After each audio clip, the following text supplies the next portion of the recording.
Nos últimos anos tem surgido uma tendência curiosa e perigosa. Algumas pessoas não tentam reescrever os evangelhos em si, nem mudar os fatos da história, mas procuram algo mais sutil: reescrever a motivação de Judas. A ideia costuma ser esta: talvez Judas não tenha traído Jesus de verdade. Talvez ele achasse que estava ajudando. Quem sabe ele acreditasse que, ao forçar a situação, Jesus finalmente se revelaria como rei, dominaria, governaria, venceria. Outros vão ainda mais longe e dizem: talvez Judas não tenha entendido que Jesus seria morto. Talvez ele tenha pensado que tudo fazia parte de um plano maior.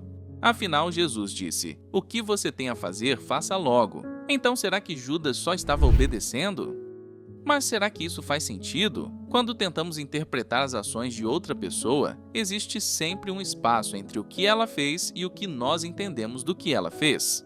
E quando esse espaço aparece, nossa tendência natural é preencher com suspeita, desconfiar, imaginar intenções ocultas. Por isso é algo bonito e até saudável quando escolhemos fazer o contrário. Quando dizemos internamente: eu não entendo totalmente o que você fez, mas vou tentar interpretar suas ações da melhor forma possível.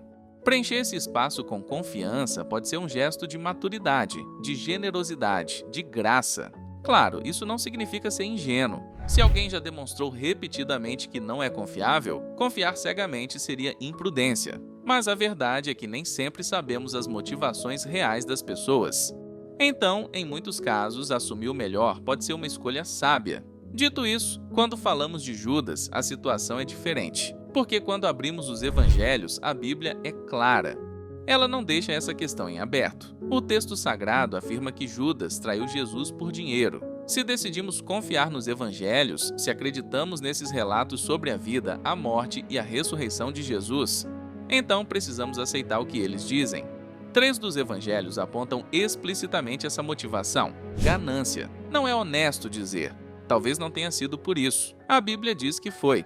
Às vezes, gostamos de reinterpretar personagens históricos, suavizar suas escolhas, justificar suas ações. Isso é comum em obras de ficção. Mas aqui não estamos falando de um personagem inventado. Estamos falando de uma pessoa real, histórica. E o registro histórico nos diz qual foi sua motivação. Agora surge outra pergunta importante. Jesus queria que Judas o traísse? Quando Jesus diz: o que você vai fazer, faça logo. Isso não é uma ordem para trair. Isso é Jesus aceitando a traição, não incentivando-a.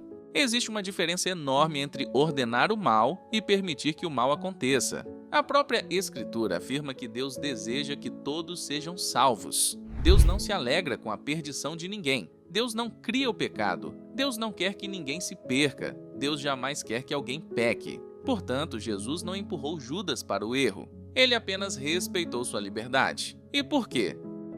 Porque Deus faz isso conosco todos os dias. Toda vez que pecamos, traímos Jesus e Ele permite. Não porque concorde, mas porque nos ama o suficiente para respeitar nossa liberdade. Então Judas estava condenado desde o início?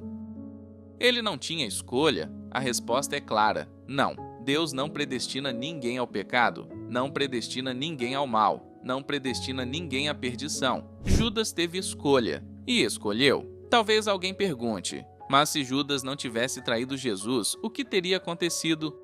A verdade é que não sabemos. Existe um mistério profundo entre o conhecimento de Deus, a graça divina e a liberdade humana. Sabemos que tudo isso coexistiu sem que um anulasse o outro. O que sabemos é isto: Judas não precisava trair Jesus, mas traiu. E isso nos inclui. Nós também não precisamos pecar, não precisamos dizer não a Deus.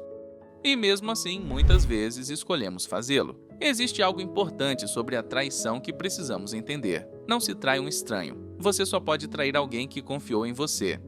Só pode trair alguém que colocou o coração nas suas mãos. Jesus chamou seus discípulos de amigos. Ele confiou em Judas. Ele entregou sua amizade a ele. Por isso a traição é tão trágica. E toda vez que pecamos, repetimos esse drama.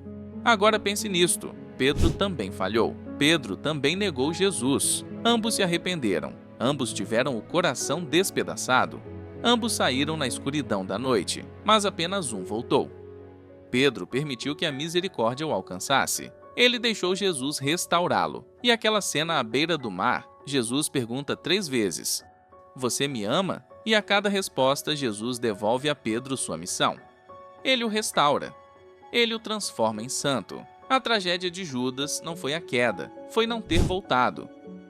E é isso que precisamos aprender. Não importa quão grave tenha sido o erro. Não importa quão profunda tenha sido a traição. O que define o fim da história é isto: voltar ou não voltar. Se você acha que foi longe demais, se você acredita que não há mais perdão, lembre-se, Jesus teria perdoado Judas. A diferença entre Judas e Pedro não foi o fracasso. Foi a decisão depois do fracasso. Um permaneceu perdido, o outro deixou-se ser encontrado. Então deixe Jesus encontrar você, deixe ele perdoar você, deixe ele restaurar você. É isso que ele sempre quis fazer.